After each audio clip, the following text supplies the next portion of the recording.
Welcome to Friday's devotions. Folks, we're in Genesis 21 again today and looking at verses 8 to 21 looking at verses 22 to 34 and this very interesting encounter of Abraham with Abimelech again.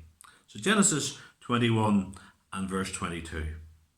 At that time Abimelech and Phicol, the commander of his army, said to Abraham, God is with you in all that you do.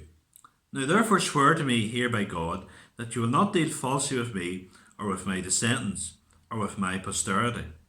But as I have dealt kindly with you, so you will deal with me and with the land where you have sojourned. And Abraham said, I will swear. When Abraham reproved Abimelech about a well of water that Abimelech's servants had seized, Abimelech said, I do not know who has done this thing. You did not tell me, and I have not heard of it until today. So Abraham took sheep and oxen and gave them to Abimelech, and the two men made a covenant. Abraham set 7 ewe lambs of the flock apart, and Abimelech said to Abraham, What is the meaning of these 7 ewe lambs that you have set apart? He said, These 7 ewe lambs you will take from my hand, that this may be a witness for me that I dug this well. Therefore the place was called Beersheba, because there both of them swore an oath. So they made a covenant at Beersheba. Then Abimelech and Phicol, the commander of his army, rose up and returned to the land of the Philistines. Abraham planted a tamarisk tree in Beersheba and called there on the name of the Lord, the everlasting God. And Abraham sojourned many days in the land of the Philistines. Amen.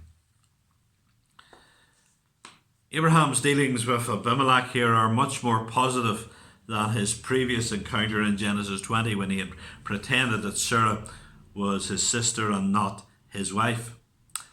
Abimelech sees that God's hand was upon Abraham, and therefore he seeks blessing through him. And when we walk with the Lord, others should be able to see that God's hand of blessing is on our lives. They should be able to see that there's something that we have, something that indeed that they would long for, and it should attract them to come and ask and seek Christ. I think the story of Paul and Silas in the jail in Philippi is a great example of this. You remember they were beaten and they were lying in that old prison cell, and at midnight they were singing praise to God. And then an earthquake took place, and indeed the jailer was going to kill himself. Paul calls to him, and then he comes in, and trembling he said, Sirs, what must I do to be saved? Why did he ask that?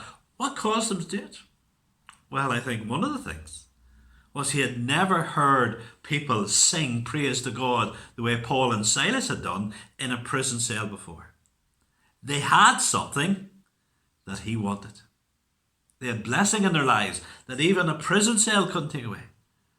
He wanted that. And that drew him not just to them, but to Christ. And so, in our lives, do others around us see the marks of Christ, to see the blessing of Christ in our life, the way we conduct ourselves as individuals, the way we conduct ourselves in the workplace, in school, the way we conduct ourselves in our homes. They should see a beauty about us. I remember someone speaking one time about a politician.